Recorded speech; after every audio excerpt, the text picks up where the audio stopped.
अस्सलाम वालेकुम स्टूडेंट, उम्मीद करती हूँ आप सब खैरियत से होंगे। This is me Umme ऐमान। Student, हम अपना चैप्टर नंबर 1 पढ़ रहे थे, केमिकल इक्विलिब्रियम। केमिकल इक्विलिब्रियम में हमने अपने 1.3 तक टॉपिक को पूरा डिस्कवर कर लिया था, डिस्कस कर लिया था, अंडरस्टैंड कर लिया था।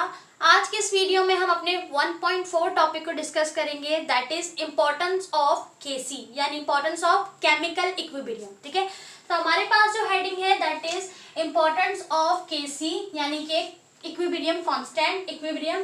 अच्छा, यहाँ पर ये 1.4 टॉपिक है। ठीक है, हमारे पास कुछ न्यूमेरिकल्स हैं, न्यूमेरिकल को हम डिस्कस करेंगे, लेकिन पहले हम इन दोनों टॉपिक को समझ लें, फिर हम अपने न्यूमेरिकल को सॉल्व करेंगे। सही है।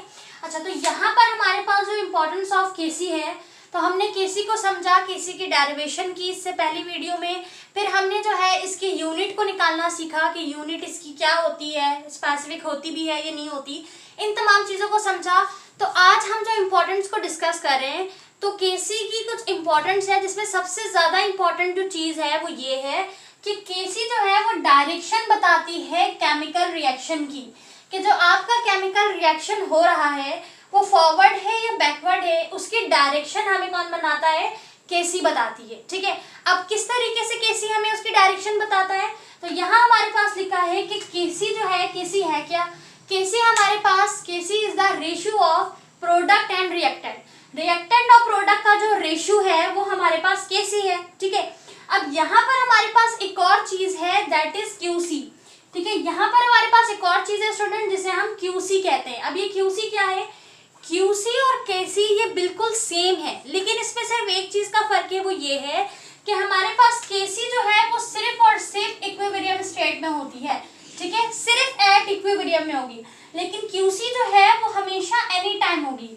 ठीक है, वो हमेशा कब होगी? एनी टाइम होगी, लेकिन हमारे पास केसी सिर्फ इक्विलिब्रियम स्टेट में होगी। उसके अलावा, इक्विलिब्रियम के अलावा जब भी आपको प्रोडक्ट रेशियो के साथ मिले रिएक्टेंट के, तो वो हमारे पास क्यूसी होगा, अगर वहां पे इक्विलिब्रियम ना हो। ठीक है, अब यहाँ पर हमें ये चीज तो समझ आ गया कि केसी और क्यूसी क्या है। अब आप सिर्फ कंसीडर करें, सपोज करें कि हम सिर्फ अंडरस्टैंड करने के लिए, फॉर जस्ट अंडरस्टैंडिंग के लिए हम लेते हैं कि हमारे पास जो क्यूसी और प्रोडक्ट का अगर हम रिलेशन रखें, क्यूसी और प्रोडक्ट को साथ रखें, तो हमें जो है वो ये तीन चीजें मिलेंगी।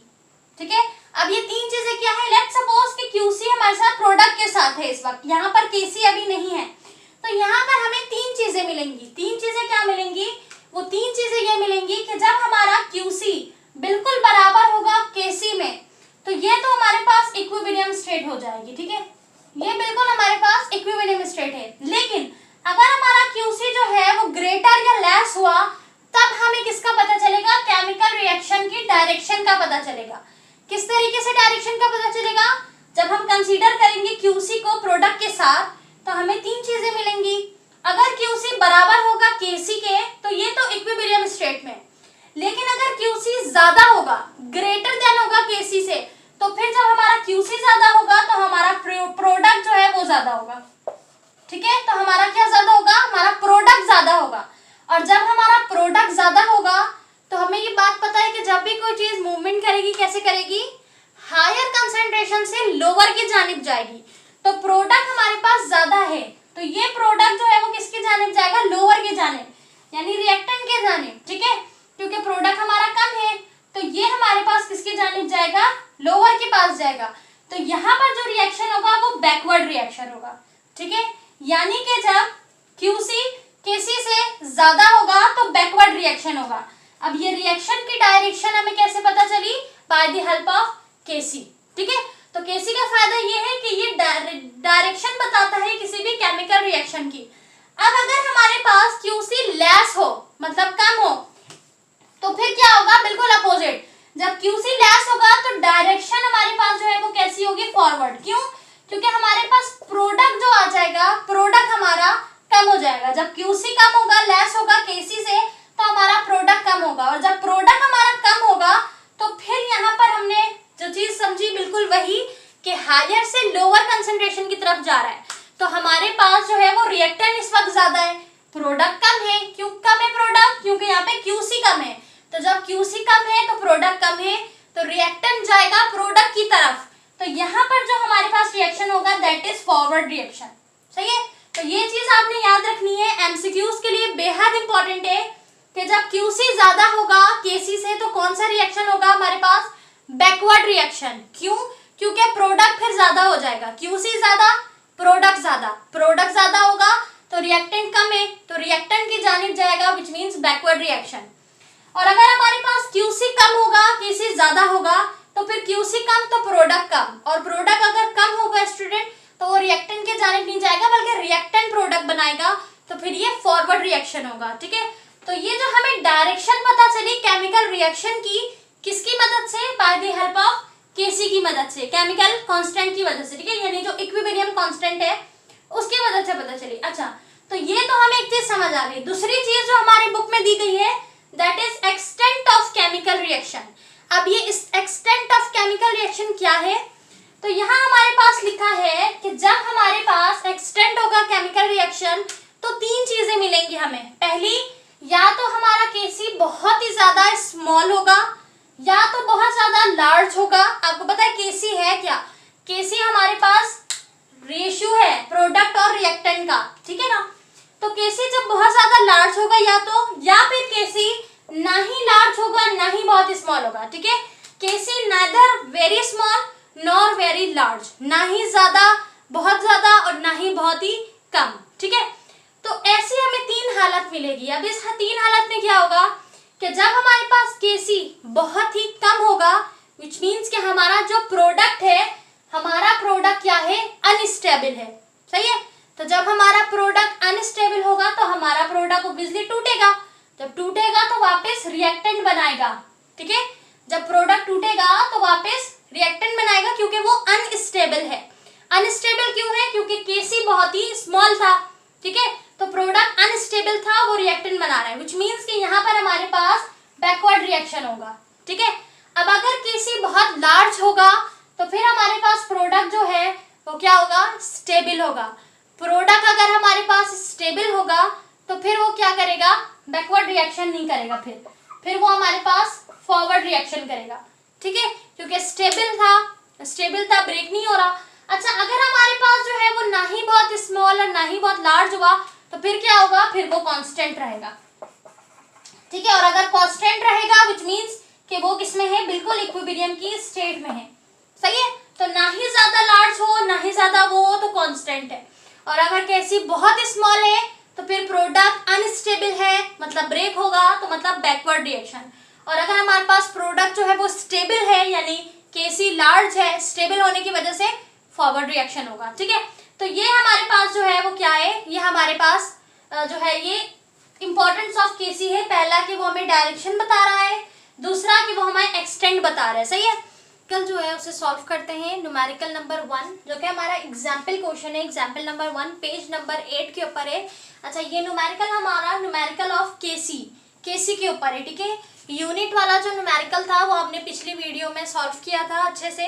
अब जो हम न्यूमेरिकल समझ रहे हैं वो हमारे पास केसी का न्यूमेरिकल है, एग्जाम्पल नंबर 1 पेज नंबर 8। ठीक है, अब ये जो हमारे पास क्वेश्चन है सबसे पहले आप इसका स्क्रीनशॉट ले लें, फिर मैं आपको एक्सप्लेन करती हूँ कि इसको किस तरीके से सॉल्व किया गया है। सही है, अच्छा, ये जो हमारे पास क्वेश्चन है स्टूडेंट, क्वेश्चन आपकी बुक में मौजूद है, आप वहां से देख लीजिएगा। ठीक है, यहाँ पर हमें जो है ना वो एक इक्वेशन दी गई है, ये हमारे पास इक्वेशन है। ठीक है, ये इक्वेशन है, इसमें हमें क्या क्या चीजें मिली है मतलब मौजूद है, क्या क्या रिक्वायर्ड है। सबसे पहले हम इसका एक डेटा बनाएंगे, तो सबसे पहले आपने अपना एक डेटा बनाना है जिसमें आपने पहली चीज एक गिवन लिखनी है कि आपके पास मौजूद क्या है। अच्छा, ये तीनों चीजें आपके सवाल में होंगी। ठीक है, तो जो आपके सवाल में गिवन हो आपने उसे पहले डेटा में लिखना है कि ये आपके पास गिवन है। तो सबसे पहले NO जो है हमारे पास, इसमें हमें इसकी वैल्यू दी गई है 0.0542 मोल डेसीमीटर क्यूब, या फिर आप मोल लीटर में लिखा हुआ होगा बुक में, मोल लीटर। आपको पता है लीटर और डेसीमीटर क्यूब जो है वो दोनों बराबर होता है। दूसरी चीज हमारे पास ऑक्सीजन की जो वैल्यू दी गई है that is 0.127 mole decimetre cube. उसके बाद हमारे पास NO2 जो है वो 15.5 मोल डेसीमीटर क्यूब। रिक्वायर्ड हमें क्या है, केसी। हमें यहाँ पर स्टूडेंट केसी निकालना है। ठीक है, KC is the ratio of product and reactant. ठीक है, तो केसी हमें जो है वो निकालना है कि आपके पास रिएक्टेंट और प्रोडक्ट का जो रेशियो है वो क्या है, ये हमें बताना है। सही है, तो यहाँ पर हमने सबसे पहले सॉल्यूशन लिख दिया, ठीक है। और सॉल्यूशन सॉल्व करने से पहले हम सबसे पहले अपना जो इक्वेशन है, जो अपना रिएक्शन है उसे लिखेंगे, ठीक है। तो ये हमारे पास इक्वेशन मौजूद थी तो हमने इस इक्वेशन को लिख दिया, ठीक है। अब आपको पता है ये हमारा प्रोडक्ट है, ये हमारा रिएक्टेंट है, सही है। और केसी हमारे पास क्या होता है, केसी हमारे पास रेशियो होता है रिएक्टेंट और प्रोडक्ट का, तो हमने रेशियो के फॉर्म में लिख दिया। रेशियो का मतलब तो आपको पता है, रेशियो क्या होता है, डिवाइड है, सही है। तो प्रोडक्ट डिवाइड हो रहा है किससे, रिएक्टेंट से, इसे हम केसी कहते हैं। अब यहाँ पर जो है केसी की जगह जो हमारा प्रोडक्ट है रिएक्टेंट है, आपने सिंपल उसकी वैल्यू पुट कर देनी है। वैल्यू क्या, सबसे पहले देखिए प्रोडक्ट हमारा क्या है, ये रहा हमारा प्रोडक्ट, ठीक है। ये हमारा प्रोडक्ट है, ये प्रोडक्ट हमने प्रोडक्ट की जगह उतार दिया। अब यहाँ पर एक चीज, ये जो 2 है स्टूडेंट, ये इसका कोफिशिएंट है, किसका, NO का कोफिशिएंट है। अब ये 2 कहाँ गया, 2 जो है वो पावर बन जाएगा। जब मैंने आपको यूनिट निकालना सिखाया था तब मैंने आपको बताया था कि हमारे पास जो कोफिशिएंट होगा प्रोडक्ट का या रिएक्टेंट का, वो उसकी पावर बन जाएगा, सही है। तो यहाँ पर प्रोडक्ट की जगह प्रोडक्ट की वैल्यू जो भी है हमारे पास प्रोडक्ट, वो हमने लिखा। उसके बाद जो इसका कोफिशिएंट था उसको हमने इसकी पावर बना दिया, ठीक है। रिएक्टेंट की जगह जो हमारा रिएक्टेंट है उसे हम सेपरेट करके लिखेंगे, कैसे, NO हमारा गेरा, इसका कोफिशिएंट जो था वो इसकी पावर बन गई, ठीक है। इसके ऊपर क्यों नहीं लगा पावर, क्योंकि इसके आगे कोई कोफिशिएंट नहीं है। अब आप यहाँ देखें O2 के पास कोई कोफिशिएंट नहीं है तो मतलब 1 है, और 1 जो है वो शो नहीं करते, यहाँ पर भी समझे 1 है, ठीक है। इसका 2 था तो हमने 2 इसकी पावर लिख दी, ठीक है। यहाँ तक क्लियर है कि हमने सिंपल क्या किया, सबसे पहले हमें निकालना था केसी।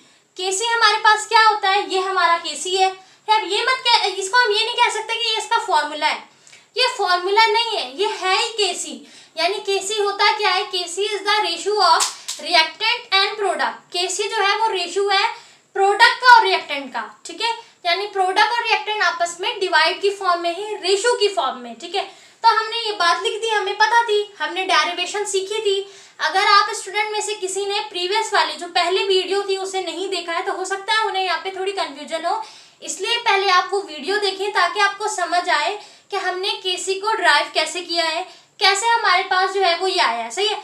अब हमने सिंपल प्रोडक्ट की जगह प्रोडक्ट, रिएक्टेंट की जगह रिएक्टेंट लिखा, जो कोफिशिएंट था वो पावर बन गया, ठीक है। अब हमने क्या किया, इसकी जो वैल्यू थी वो वैल्यू पुट करा दी, और वैल्यू हमारे पास सवाल में गिवन थी, जो हमने अभी डेटा बनाया ये हमारे पास वैल्यू थी स्टूडेंट। तो हमने सिंपल क्या किया, वैल्यू यहाँ पर सिर्फ पुट करा दी, ठीक है। वैल्यू पुट की हमने, सही है। अच्छा, वैल्यू के साथ साथ आपने यूनिट भी लिखनी है, ठीक है। ये पता है ना आपको, ये हमारा एक्टिव मास है। एक्टिव मास को स्क्वायर ब्रैकेट में जो है एक्सप्रेस करेंगे और साथ में यूनिट भी आएगी, तो आपने साथ में यूनिट भी लगाना है, तो हमने यूनिट भी लगा दी, ठीक है। आगे हमने क्या किया, जब वैल्यू पुट करवाई तो ये आंसर हमारे पास कैसे आया, देखिए यहाँ पर हमारे पास जो था प्रोडक्ट हमने उतारा, यहाँ पर आपको देखें यहाँ हमारे पास 2 लगा हुआ है, ठीक है। यानी इसके पावर है 2, मतलब ये 2 टाइम्स है, तो हमने इसका स्क्वायर निकाल लिया। आपके पास साइंटिफिक कैलकुलेटर होगा, नॉर्मल कैलकुलेटर होगा, उस कैलकुलेटर में आपके पास स्क्वायर का ऑप्शन होगा, ठीक है। ये सारी बहुत बेसिक चीजें हैं जो आप मैथ्स में कर चुके हैं, लेकिन हमारे साथ बहुत सारे स्टूडेंट्स ऐसे भी हैं जिन्होंने अभी से जो है वो स्टार्ट किया है अच्छे से समझ के पढ़ना, तो हम सबको उनके साथ कोऑपरेट करना चाहिए, इसीलिए मैं आपको बिल्कुल बेसिक चीजें भी साथ साथ बता रही हूँ। हमारे पास स्टूडेंट जो है ये 2 जो है वो कहाँ क्या है, इसका पावर है, विच मीन्स कि ये वैल्यू हमारे पास 2 टाइम्स मौजूद है, ठीक है। तो यहाँ पर बेसिकली होगा क्या कि हम पहले इस वैल्यू का स्क्वायर निकालेंगे, ठीक है। तो हमने इसका स्क्वायर निकाला तो वैल्यू हमारे पास आ गई 240.25, ठीक है, यानी कि 240.25, ठीक है। ये हमारे पास वैल्यू आ गई, ये इसका स्क्वायर है, ठीक है। तो हमने निकाल दिया तो ये 2 हट गया। उसके बाद हमारे पास जो रिएक्टेंट है, उस रिएक्टेंट में क्या होगा कि यहाँ पर भी आपके पास 2 लगा है, ठीक है ना। यहाँ पर हमारे पास 2 था तो हमने क्या किया, उसका भी स्क्वायर निकाल दिया। इसका स्क्वायर निकलने के बाद आप इसे और इसे आपस में मल्टीप्लाई कराओगे, ठीक है। इसे और इसे हम मल्टीप्लाई करेंगे तो ये वैल्यू हमारे पास आ जाएगी, ठीक है। तो फिर जब ये दोनों वैल्यू आएगी, सिंपल आपने कैलकुलेटर उठा के इन दोनों को आपस में डिवाइड कर देना है। तो जब हम डिवाइड करेंगे तो ये रहा हमारा आंसर, सही।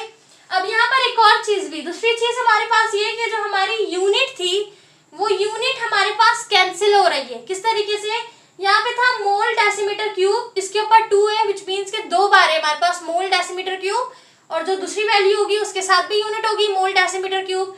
यहाँ पर भी तो 2 बिल्कुल सेम है, स्क्वायर में है, तो हम इसे कैंसिल कर देंगे।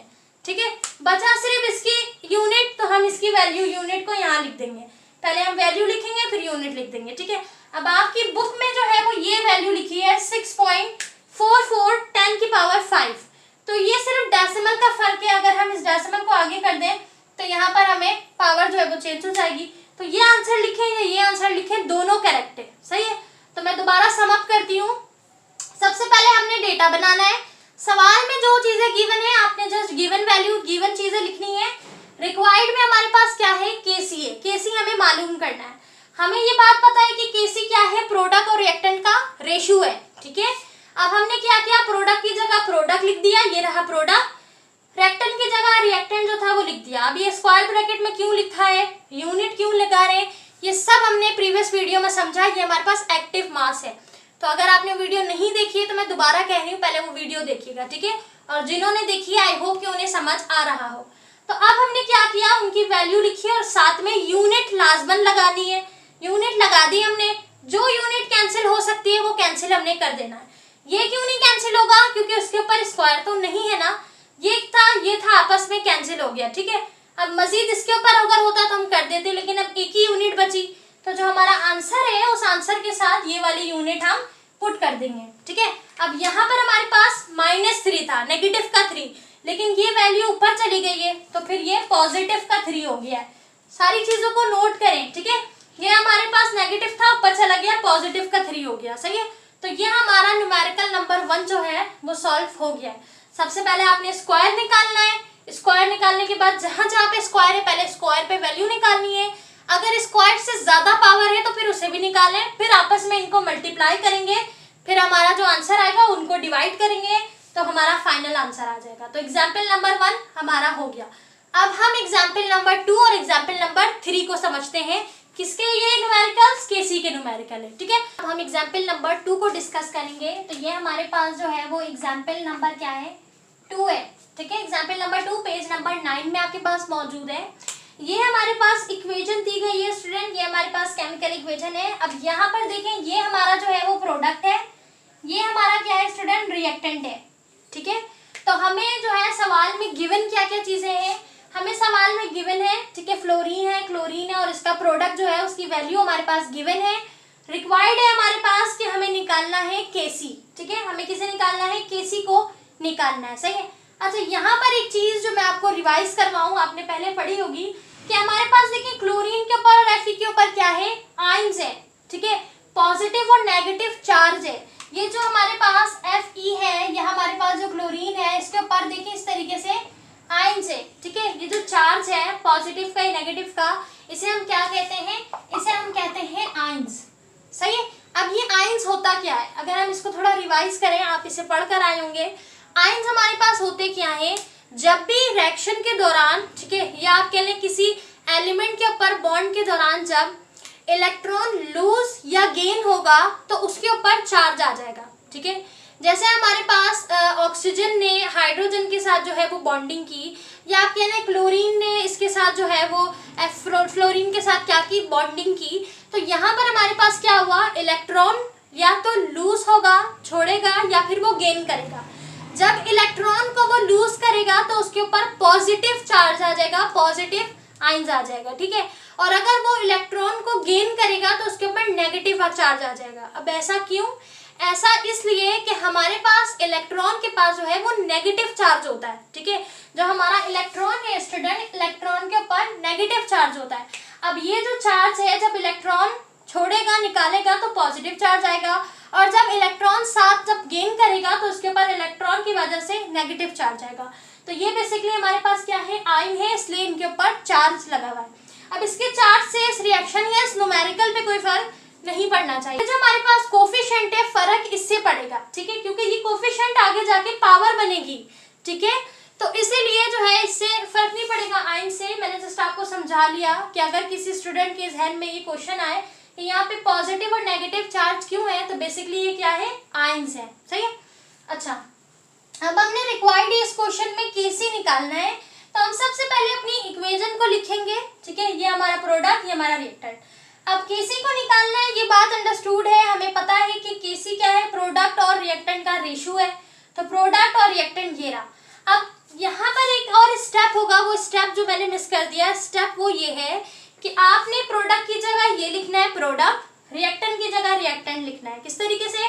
आपने एक्टिव मास में लिखना है, यानी किसी तरह स्क्वायर ब्रैकेट में लिखना है, और जो इसका कोफिशिएंट होगा उसे आप पावर बना दोगे, सही है। तो ये आपने एक स्टेप करना है। उसके बाद तो सिंपल वैल्यू पुट करनी है, ठीक है। तो ये हमारे पास होगा। पहले हम इसको क्या करेंगे, प्रोडक्ट को लिखेंगे एक्टिव मास में, यानी ब्रैकेट लगा के। इसका जो कोफिशिएंट, इसमें तो कोई कोफिशिएंट है नहीं, क्लोरीन के पास कोफिशिएंट है 4, वो उसकी पावर बन जाएगा, सही है। उसके बाद हमारे पास इस तरह हम वैल्यू को पुट कर देंगे। वैल्यू हमें पता है क्योंकि वैल्यू हमारे क्वेश्चन में गिवन है, ठीक है। ये कोई कांस्टेंट वैल्यू नहीं है, ये हमारे सवाल में गिवन है, तो हमने वैल्यू पुट करा दी, सही। अब हमारे पास क्या होगा कि यहाँ पर हमारे पास कोई पावर नहीं है, तो ये तो एज इट इज ऐसे ही उतरेगा। जब ब्रैकेट से बाहर आएगा कोई पावर नहीं, तो बिल्कुल ऐसे ही आएगा, ठीक है। लेकिन नीचे आपके पास जो दो वैल्यू है रिएक्टेंट में, उसमें एक के पास आपके पास पावर है 4, ठीक है। क्लोरीन का यहाँ पर कोफिशिएंट था 4, तो वो जो इसकी पावर है 4, इसे हम पहले निकालेंगे। जैसे हम स्क्वायर को निकाल रहे थे पहले न्यूमेरिकल में कि स्क्वायर 2 पावर थी, तो हम पहले उसका स्क्वायर निकालेंगे, फिर जो अपनी दूसरा रिएक्टेंट है उससे मल्टीप्लाई करेंगे, फिर प्रोडक्ट से डिवाइड करेंगे, ठीक है। लेकिन यहाँ पर तो 4 है, तो हम क्या करेंगे, 4 को निकालेंगे। कैसे?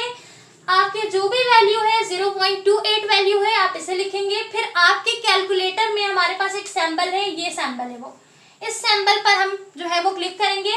फिर आपका जो भी पावर होगी, जब हमें ये बेसिकली जब हमें ज़्यादा बड़ी पावर को ऐड करना होता है तो फिर हम ये सैंपल इस्तेमाल करते हैं, ठीक है। तो वो स्टूडेंट जिन्हें ये सवाल हो कि आंसर तो नहीं आ रहा सेम, तो ये रीज़न हो सकता है कि आपने स्क्वायर ना निकाला हो, या आपने जो पावर है वो पावर ना निकाली हो। तो पहले आप इसे जो है क्लिक करें, फिर जो भी आपकी पावर है उसे लिखें, तो आपका जो है वो आंसर आ जाएगा। फिर जो आंसर आएगा उसे आपने मल्टीप्लाई करवाना है दूसरे रिएक्टेंट के साथ, जो कि है 0.2। जब इससे मल्टीप्लाई कराएंगे तो हमारा आंसर आएगा 1.229 इंटू 10 की पावर -3, सही है।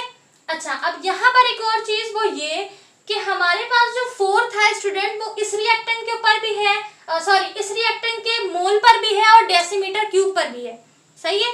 क्योंकि मोल और डेसीमीटर क्यूब जो है वो तो डिवाइड में है ना, रेशियो में है, डिवाइड में मौजूद है। तो यानी कि जो 4 है वो इस पर भी है और इस पर भी है। जब हमने ब्रैकेट खोला तो ब्रैकेट खोलने के बाद वो 4 इस पर भी लगेगा और इस पर भी लगेगा, सही। तो मोल के ऊपर आ गया 4, यहाँ पर मोल के ऊपर हमारे पास आ गया 4, ठीक है। और यहाँ पर हमारे पास आ गया 12। अब ये 12 क्यों आया? 3 4 जा 12। जब पावर पावर होगी तो मैथ्स का रूल है, पावर पावर मल्टीप्लाई होती है, तो 3 4 जा 12, सही है। और यहाँ पर आ गया हमारा 4, ठीक है। आगे हमारे पास क्या होगा, जब हम इनको आपस में मल्टीप्लाई डिवाइड करवा देंगे, तो डिवाइड के बाद हमारा ये आंसर आ जाएगा। और यहाँ पर यूनिट जो है वो बेसिकली क्या हो रही है, कैंसिल हो रही है। किस तरीके से? ये वाला इस वाले से कैंसिल हो जाएगा, ठीक है। बचेगी हमारे पास सिर्फ ये वाली यूनिट, ठीक है। और इसका 4 हम दोनों पे लगा देंगे। अब यहाँ पर जब हम इसे रेसिप्रोकल करेंगे तो जो पॉजिटिव था वो नेगेटिव हो जाएगा और जो नेगेटिव था वो पॉजिटिव हो जाएगा। 12 यहाँ पर नेगेटिव था, रेसिप्रोकल के बाद पॉजिटिव हो जाएगा। 4 यहाँ पे पॉजिटिव था, रेसिप्रोकल के बाद नेगेटिव हो जाएगा, ठीक है। और ये जो -2 है ये इसकी वैल्यू है, इसका पावर है, ठीक है। तो अगर हम दोबारा सम अप करें, सबसे पहले आपने गिवन चीजें लिखनी है, गिवन के बाद जो रिक्वायर्ड है उसे लिखना है। केसी इज रिक्वायर्ड है, हमारा रिक्वायरमेंट है। इक्वेशन को आपने दोबारा उतारनी है, ये प्रोडक्ट है, ये रिएक्टेंट है। केसी हमारे पास क्या होता है, प्रोडक्ट और रिएक्टेंट का रेशियो होता है। केसी जो हमारे पास जो है प्रोडक्ट की जगह प्रोडक्ट आ गया एक्टिव मास में मोल के साथ, मतलब यूनिट के साथ। रिएक्टेंट जो है वो रिएक्टेंट की जगह पर आ गया, सही है। जो इसका कोफिशिएंट था वो उसकी पावर बन गया, सिंपल। अब हमने क्या किया, पहले पावर को निकाल के आपस में मल्टीप्लाई करवाया, मल्टीप्लाई की वैल्यू ये रही, फिर इनको आपस में डिवाइड करवा देंगे, ठीक है। जो पावर हमारे पास मतलब यूनिट सेम है उसे हमने कैंसिल आउट कर दिया, डिवाइड की फॉर्म में था। ये बच गया 4, जब ब्रैकेट खुलेगा 4 मोल के ऊपर भी आएगा, डेसीमीटर क्यूब के ऊपर भी आएगा, ठीक है। तो यहाँ पर मोल के ऊपर भी आ गया, डेसीमीटर क्यूब के ऊपर भी आ गया। तो यहाँ पर पहले से 3 मौजूद था, 3 4 जा 12, 12 आ गया। जब रेसिप्रोकल किया तो जो वैल्यू नेगेटिव में थी पॉजिटिव, जो पॉजिटिव थे वो नेगेटिव, ठीक है। जस्ट हम इसकी बात कर रहे हैं। अब आप बोलोगे कि ये तो पॉजिटिव हुआ नहीं, तो ये तो हमारी जो वैल्यू आंसर आई वो है, हम जस्ट इसके यूनिट की बात कर रहे हैं, ठीक है। तो ये हमारा आंसर हो गया एग्जाम्पल नंबर 2 का। बहुत ही बेसिक से बताया है मैंने, ताकि वो स्टूडेंट जिसे थोड़ी डिफिकल्टी हो न्यूमेरिकल को सॉल्व करने के लिए, तो आज वो तमाम चीजें जो है वो क्लियर हो जाए, इसलिए बहुत बेसिक चीजें बता रही हूँ, ठीक है। अब हम न्यूमेरिकल नंबर 3 को जो है वो क्लियर करते हैं। अब हम एग्जाम्पल नंबर 3 को जो है वो समझते हैं। ये रही हमारे पास पेज नंबर 3 के ऊपर, पेज नंबर हमारे पास आई थिंक 10 होगा। पेज नंबर 10 के ऊपर हमारे पास एग्जाम्पल नंबर 3 है न्यूमेरिकल ऑफ केसी का। तो ये हमारे पास एक इक्वेशन दी गई है, ठीक है। इक्वेशन ये हमारा प्रोडक्ट है, ये दोनों हमारे रिएक्टेंट है, ठीक है।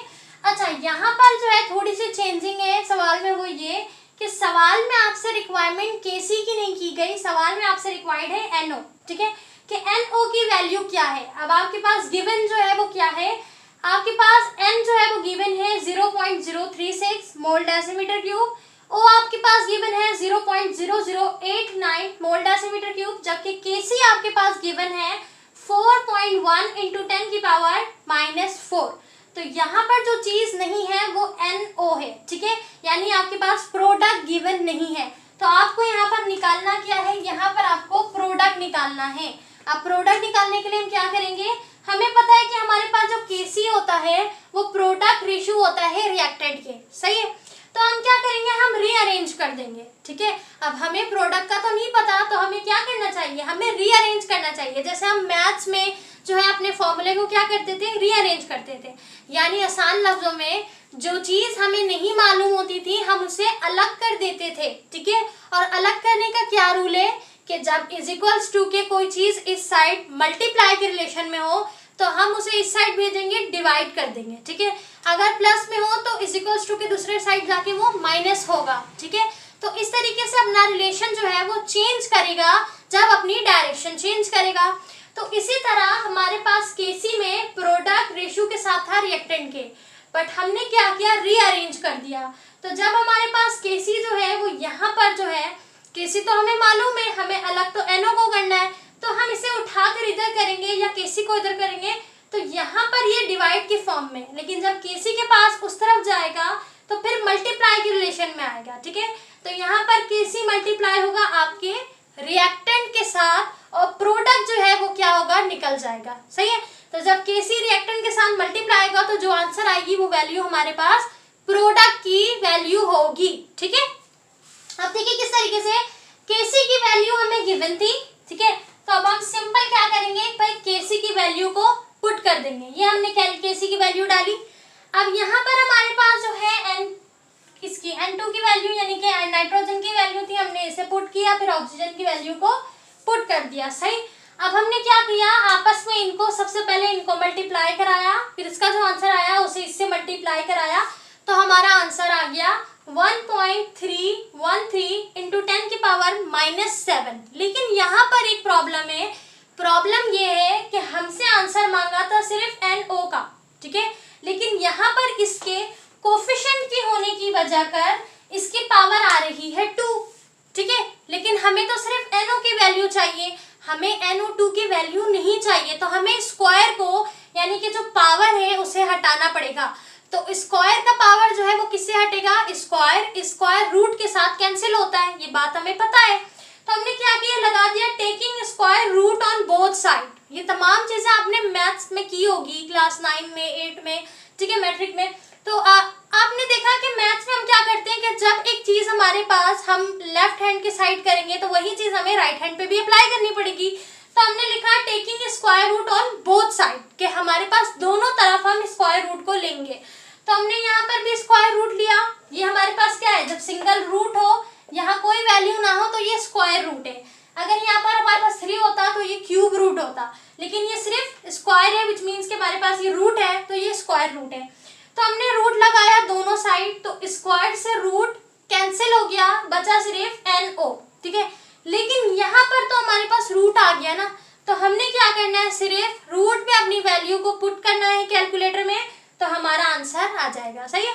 तो हमारा आंसर आया है 3.6 इंटू 10 की पावर -4, ये आंसर आप मैच कर लें, ये हमारा आंसर आएगा। सही है, तो हमने सिंपल क्या किया, सबसे पहले देखा गिवन क्या है, गिवन लिखा, रिक्वायर्ड देखा कि रिक्वायर क्या है। हमें रिक्वायर्ड था प्रोडक्ट, और प्रोडक्ट तो हमारे पास जो है वो मौजूद, निकालने का तरीका हमें मालूम नहीं, हमें तो केसी मालूम था कि केसी इस तरह निकलेगा, तो हम क्या करेंगे, इसी को रीअरेंज कर देंगे।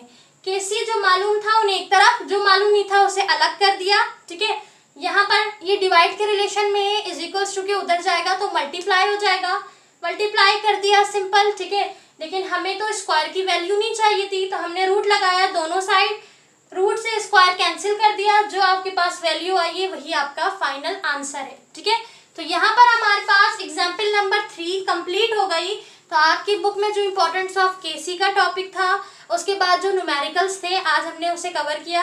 अच्छा, इसके बाद हमारे पास एक टेस्ट क्वेश्चन है। ठीक है, टेस्ट योर सेल्फ का, यानी कि सेल्फ असेसमेंट का एक क्वेश्चन है, तो हम पहले उसे सॉल्व करते हैं। ठीक है, उसके बाद हम देखते हैं कि आगे हमें क्या चीज़ें हैं जो कंप्लीट करनी है। पेज नंबर 12 में टेस्ट योर सेल्फ का जो हमारे पास क्वेश्चन है, ये रही उसकी इक्वेशन। ठीक है, ये हमारा प्रोडक्ट, ये हमारा रिएक्टेंट। ठीक है जी। अच्छा, हमारे पास गिवन क्या क्या है, हमारे पास हाइड्रोजन गिवन है, that is 0.2 mole decimetre cube. ठीक है, आयोडीन हमारे पास है 0.2 मोल डेसीमीटर क्यूब। अच्छा, इनका जो प्रोडक्ट है वो है 0.6 मोल डेसीमीटर क्यूब, और हमारे पास केसी भी गिवन है, दैट इज 48। सही है, तो हमारे पास जो है वो प्रोडक्ट भी गिवन है, केसी भी गिवन है, तो फिर हमें निकालना क्या है। अब आपके पास रिक्वायरमेंट में लिखी है कि हमें दो चीजें फाइंड करनी है। पहला, हमें जो रिएक्शन है उसका क्वेश्चन मालूम करना है, यानी कि क्यूसी। ठीक है, हमें केसी नहीं, अब क्यूसी मालूम करना है। और दूसरी चीज, हमें डायरेक्शन मालूम करनी है। डायरेक्शन का क्या मतलब, डायरेक्शन का मतलब कि आपका रिएक्शन जो है, या क्या वो फॉरवर्ड है या बैकवर्ड है, तो हमें ये बताना है कि वो फॉरवर्ड रिएक्शन हो रहा है या बैकवर्ड रिएक्शन हो रहा है तो वो रिवर्सिबल रिएक्शन, तो वो फॉरवर्ड है या बैकवर्ड है, इसे बताना है। ठीक है, तो पहली चीज आपको बताना है क्यूसी को, दूसरी चीज आपको बताना है अपने डायरेक्शन को। सही है, तो क्यूसी निकालने के लिए बिल्कुल सिमिलर, क्योंकि हमने डिस्कस किया अभी थोड़ी देर पहले कि केसी जो था स्टूडेंट, बिल्कुल क्यूसी वही है, यानी कि रेशियो ऑफ प्रोडक्ट और रिएक्टेंट। बस फर्क इतना है कि जब वो इक्विलिब्रियम स्टेट में होगा तो केसी है, और अगर इक्विलिब्रियम स्टेट ना हो, एनी टाइम हो, तो फिर वो क्यूसी है। सही है, तो जिस तरह हम केसी निकालते हैं, सिमिलर बिल्कुल उसी तरह क्यूसी को निकालेंगे। तो हमने लिखा यहाँ पर अपना, सबसे पहले हम अपने रिएक्शन को लिखेंगे। ये रहा हमारा रिएक्शन, रिएक्शन में ये हमारे पास है प्रोडक्ट, ये हमारे पास है रिएक्टेंट। प्रोडक्ट रिएक्टेंट सबकी वैल्यू मौजूद है, जस्ट हमें क्यूसी और डायरेक्शन निकालना। तो क्यूसी जो था, यानी कि product ratio into reactant, ratio के साथ था, तो ये हमने प्रोडक्ट लिख दिया। कोफिशिएंट इसका था 2, ये रहा आपके पास कोफिशिएंट था 2। अब ये 2 चला गया इसकी पावर की जगह पे, रिएक्टेंट की जगह हमारे दोनों रिएक्टेंट आ गए। सही है, अब यूनिट भी आपने साथ लगानी है, क्योंकि एक्टिव मास है तो हमने यूनिट भी लगा दिया। सही है, अब यहाँ पर देखिए हमारे पास ये जो 2 था, विच मीन्स के ये 2 इसके ऊपर भी है, यानी इसका स्क्वायर है, इसके ऊपर पावर है, और इन दोनों के ऊपर भी है। ठीक है, तो यहाँ पर हमारे पास जो है वो 2 है। ठीक है, तो एक से अगर हम कैंसिल कर दें तो एक बचेगा, तो उस एक से हमने इससे भी कैंसिल कर दिया, तो यानी यूनिट हमारे पास अब कोई भी नहीं बची। ठीक है, क्योंकि यहाँ पर हमारे पास 2 था, विच मीन्स के जो ये हमारे पास यूनिट है ये 2 टाइम है, 2 बार है, तो जब हमने एक बार कैंसिल आउट किया तो एक और बची, उससे हमने इसे कैंसिल आउट कर दिया। ठीक है, तो दोनों यूनिट जो है हमारे पास कैंसिल आउट हो गई। अब जो 2 बचा है वो 2 इसका है, इसका स्क्वायर है, तो हम 0.6 का स्क्वायर कैलकुलेटर की मदद से निकाल लेंगे बासानी, वो है 0.36। ठीक है, तो कैलकुलेटर की मदद से जो हमने निकाला तो आ गया 0.36। अब नीचे हमारे पास बचा 0.2 और 0.2, इनको हम आपस में मल्टीप्लाई करा देंगे तो आंसर आ जाएगा 0.04। अब 0.04 को 0.36 को डिवाइड कर देंगे, आंसर आ जाएगा 9। इसका मतलब हमारा क्यूसी की वैल्यू आ गई 9। ठीक है, तो क्यूसी तो हमने फाइंड कर दिया। अब हमें फाइंड करना है डायरेक्शन को। तो मैंने अभी आपको बताया कि डायरेक्शन हमें कैसे पता चलती है, by the help of KC. केसी क्यों इंपॉर्टेंट था, क्योंकि वो डायरेक्शन बता रहा था। सही है, तो किस तरीके से हमने लेट सपोज क्या था, क्यूसी को प्रोडक्ट के साथ। ठीक है, तो यहाँ पर हमें क्यूसी तो मालूम है ना, क्यूसी आ गया 9, और केसी भी हमारे सवाल पे गिवन है, केसी है 48। ठीक है, अब हमने ये बात डिस्कस की थी कि केसी और क्यूसी अगर आपस में बराबर होंगे, इक्वल होंगे, तो इक्विलिब्रियम है, ठीक है। और अगर QC ग्रेटर देन होगा KC से तो फिर वो हमारे पास बैकवर्ड रिएक्शन होगा, क्योंकि प्रोडक्ट ज्यादा होगा तो फिर वो हाई से लो की तरफ जाएगा, रिएक्टेंट की तरफ जाएगा, तो हमारे पास बैकवर्ड रिएक्शन होगा। लेकिन अगर QC स्मॉल होगा, कम होगा, यानी लेस देन होगा KC से, तो फिर फॉरवर्ड रिएक्शन होगा। तो अब देखें कि हमारे पास KC जो है वो 48 है और QC हमारे पास 9 है, बहुत ही कम है, यानी कि QC लेस देन KC है, विच मीन्स कि ये डायरेक्शन हमारे पास कौन सी है, फॉरवर्ड रिएक्शन है, ठीक है। तो इसीलिए मैंने कहा था पहले टॉपिक समझेंगे फिर न्यूमेरिकल समझेंगे। तो यहाँ पर आपको क्लियर हो गया होगा कि डायरेक्शन हमें कैसे पता चली कि हमारे पास जब QC लेस देन KC होगा स्टूडेंट, तो वो हमारे पास फॉरवर्ड रिएक्शन होगा। क्यों? क्योंकि QC कम है तो प्रोडक्ट कम है, और प्रोडक्ट कम है तो वो रिएक्टेंट की जानिब जाएगा, रिएक्टेंट की जानिब जाएगा, विच मीन्स कि हमारे पास फॉरवर्ड रिएक्शन करेगा, सही है। तो ये हमारे पास हमारे पास प्रोडक्ट की जानिब जाएगा, रिएक्टेंट ज्यादा है तो हाई से लो की तरफ रिएक्टेंट प्रोडक्ट की जानिब आएगा, तो फॉरवर्ड रिएक्शन। और अगर यही प्रोडक्ट हमारे पास रिएक्टेंट की जानिब जाता, जैसे मैंने पहले कहा, तो वो हमारे पास बैकवर्ड रिएक्शन होता, ठीक है। तो ये हमें मालूम चलता है QC और KC की वजह से, ठीक है। तो KC ज्यादा था इसलिए हमारे पास ये फॉरवर्ड रिएक्शन। तो हमने यहाँ पर डायरेक्शन भी निकाल ली। तो पहले हम QC निकालेंगे, फिर हम हो सकता है कि आपको ऐसा क्वेश्चन मिल जाए पेपर में जिसमें QC भी आपको गिवन हो, सिर्फ डायरेक्शन निकालना है, तो फिर तो आप जस्ट देखोगे कि भाई KC क्या है, QC कितना है, फिर इन दोनों के हिसाब से आप डायरेक्शन बताओगे, सही है स्टूडेंट। तो यहाँ पर हमारा टेस्ट योरसेल्फ का क्वेश्चन भी सॉल्व हो गया। अब हमारे पास बचे हैं सिर्फ न्यूमेरिकल, जो कि सेक्शन नंबर D में है। तो सेक्शन D से हम अपने न्यूमेरिकल को सॉल्व करना सीखते हैं, ठीक है। सेक्शन D पेज नंबर 18 पे आपके पास जो न्यूमेरिकल है, उसमें पहला न्यूमेरिकल जो है वो हमारे पास जो है वो प्रीवियस वाली हेडिंग का है, यानी KC की यूनिट पर है, ठीक है। हमने जब KC की यूनिट को सीखा था तब हमने वहाँ पे कुछ एग्जाम्पल क्वेश्चन सीखे थे। तो वो जो एग्जाम्पल क्वेश्चन थे, ये वाला न्यूमेरिकल जो है वो यूनिट का है, ठीक है। यहाँ पर मैं लिखती हूँ कि ये जो है ना वो किसका है, यूनिट का है, और ये हमारे पास जो है वो KC का है, ठीक है। ये भी KC का है, लेकिन ये KC की यहाँ पर आपको सिर्फ यूनिट बतानी है कि KC की यहाँ पर कौन सी यूनिट आएगी। तो ये हमारा जो है वो क्वेश्चन नंबर 1 है, ठीक है। यहाँ पर हमें प्रोडक्ट और रिएक्टेंट दिया हुआ है। हमें पता है कि KC क्या होता है, KC is a ratio of product and reactant, ठीक है। प्रोडक्ट है किसका भाई, प्रोडक्ट का और रेशियो का, हमारे पास रिएक्टेंट का रेशियो है KC, सही। अब हमने क्या किया, इसकी जगह पर प्रोडक्ट की जगह पर प्रोडक्ट को लिखा और हमारे पास रिएक्टेंट की जगह पर रिएक्टेंट को लिखा।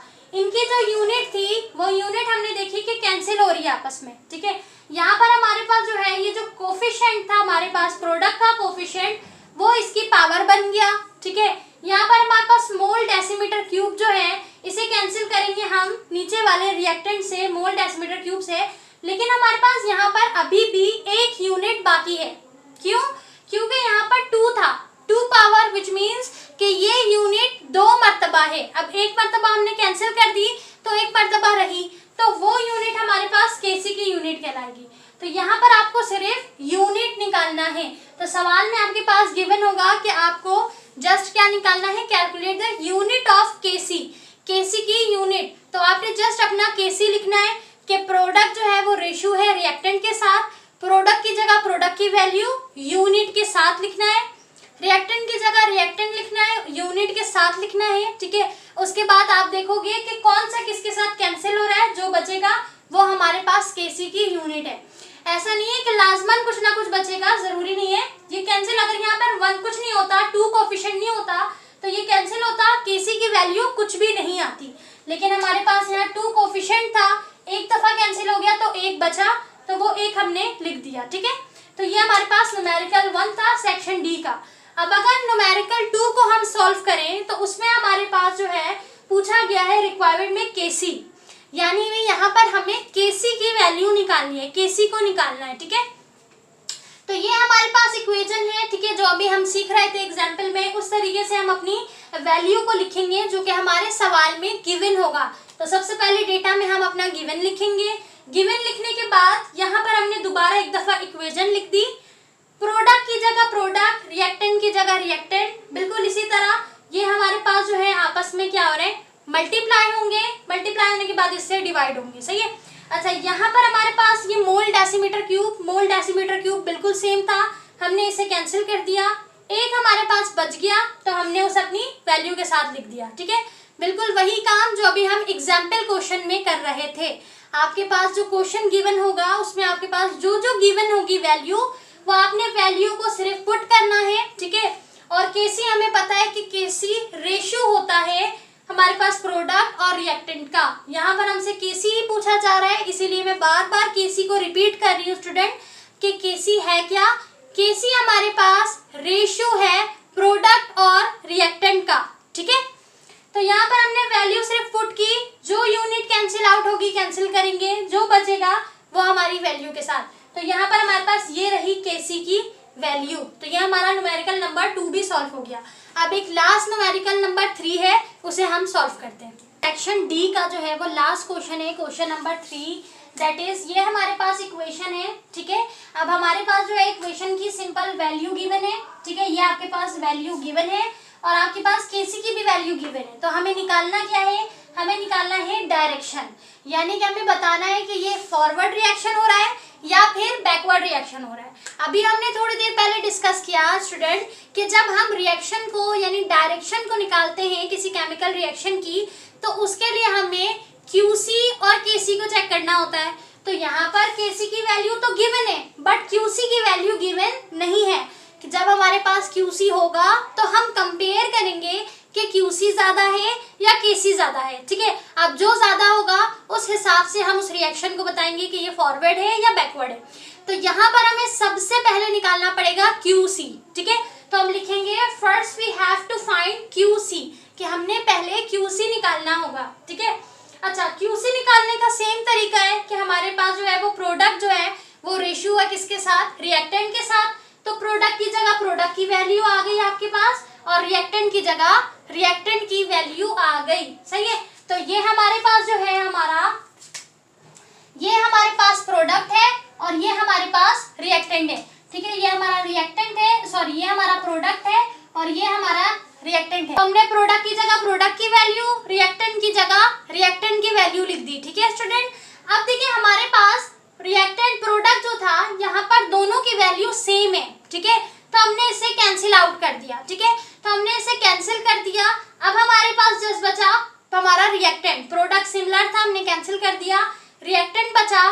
तो रिएक्टेंट जो है हमारे पास इसकी ये जो वो थी यूनिट, ये तो कैंसिल हो गई, लेकिन हमारे पास ये जो था ये स्क्वायर में था। तो हमने पहले इसको स्क्वायर निकाला इसका, तो स्क्वायर आया इसका 0.25, यानी हमारा क्यूसी जो है वो क्या है 0.25 है, सही है। तो सबसे पहले हमने अपना डायरेक्शन मालूम करने के लिए क्यूसी निकाल लिया 0.25। तो ये 0.25 जो है अब हमने ये चेक करना है कि 0.25 केसी से बड़ा है या केसी से छोटा है। तो केसी की वैल्यू ये है हमारे पास 1 एक्सपोनेंट 10 की पावर -4, ठीक है। तो ये हमारे पास होता है 0.001 के। अब इसको आप ट्रांसफर करोगे तो अगेन 1 × 10 की पावर -4 बन जाएगा, सही है। तो 0.001 बड़ा है या फिर 0.25 बड़ा है, ऑब्वियसली हमारे पास 0.25 बड़ा है। तो यानी कि जब क्यूसी बड़ा होगा केसी से तो ये रिएक्शन क्या होगा, बैकवर्ड रिएक्शन होगा, ठीक है। सवाल में हमसे सिर्फ रिएक्शन पूछा गया था, यानी हमारे रिएक्शन की डायरेक्शन पूछी गई थी कि आपका जो रिएक्शन है उसकी डायरेक्शन क्या है, बैकवर्ड है या फॉरवर्ड है, सही है। लेकिन यहाँ पर हमें क्यूसी निकालना पड़ा। क्यूसी क्यों निकालना पड़ा स्टूडेंट, कि जब क्यूसी की वैल्यू मिलेगी तो हम चेक करेंगे केसी के साथ कि केसी ज्यादा है या क्यूसी ज्यादा है। अगर क्यूसी ज्यादा होगा तो प्रोडक्ट ज्यादा होगा और प्रोडक्ट ज्यादा होगा तो फिर हाई से लो की तरफ जाएगा, यानी बैकवर्ड रिएक्शन करेगा। और हमारा आंसर क्या निकला क्यूसी का 0.25 और 0.25 0.004 से बड़ा होता है। तो विच मीन्स हमारा क्यूसी जो है वो ग्रेटर देन केसी है। तो यानी प्रोडक्ट ज्यादा, रिएक्शन बैकवर्ड। तो डायरेक्शन हमें पता चल गई कि ये हमारे पास बैकवर्ड रिएक्शन जो है वो है, ठीक है। तो ये हमारा जो था न्यूमेरिकल नंबर 3 वो भी मुकम्मल हो गया, टेस्ट योरसेल्फ भी मुकम्मल हो गया और हमने अपनी एग्जाम्पल क्वेश्चन को भी समझ लिया। यहाँ पर स्टूडेंट हमारा चैप्टर नंबर 1 जो है वो कंप्लीट हो चुका है। इंशाल्लाह नेक्स्ट वीडियो में हम चैप्टर नंबर 2 को स्टार्ट करेंगे। अब यहाँ पर एक चीज़ वो ये है कि आपके पास इस बुक के अकॉर्डिंग जो नोट्स है वो बन चुके हैं और ग्रुप में शेयर भी हो चुके हैं। वो नोट्स आपके मैंने नहीं बनाए हैं, ना ही नोट्स मैंने बनाया है, ना ही मैंने आपका गेस्ट पेपर बनाया है। हमारे दूसरे टीचर हैं, उन्होंने आपका गेस्ट पेपर और आपका नोट्स बनाया है। हमारे वो सीनियर टीचर हैं विजली, जब वो सीनियर हैं उन्होंने बहुत बेहतरीन नोट्स बनाया है। तो आप उसे नोट्स को लाजमन एक बार देखिए, और अगर वो स्टूडेंट जो नोट्स को बाय करना चाहते हैं वो दिए गए नंबर पे कांटेक्ट करें, ठीक है। उसके अलावा हमारे पास क्वेश्चन आंसर बचते हैं, तो क्वेश्चन आंसर आपकी बुक में मौजूद है, क्वेश्चन भी और आंसर भी, तो आप इजीली उसे जो है वो याद कर सकते हैं और नोट्स में भी प्रोवाइड होंगे। तो अगर आपको क्वेश्चन और आंसर की मजीद नीड हो तो आप कमेंट पे पूछ सकते हैं, इंशाल्लाह मैं आपको क्वेश्चन आंसर भी प्रोवाइड कर दूंगी। फिलहाल ये चैप्टर हमारा मुकम्मल हो गया है। नेक्स्ट वीडियो से, नेक्स्ट क्लासेस से हम इंशाल्लाह अपने नए चैप्टर का आगाज करेंगे। वीडियो हेल्पफुल रही है तो लाजमन लाइक करें। न्यूमेरिकल समझने में किसी भी टॉपिक में कोई भी मसला है आप पूछ सकते हैं। Thank you so much for watching. Take care. अल्लाह हाफिज।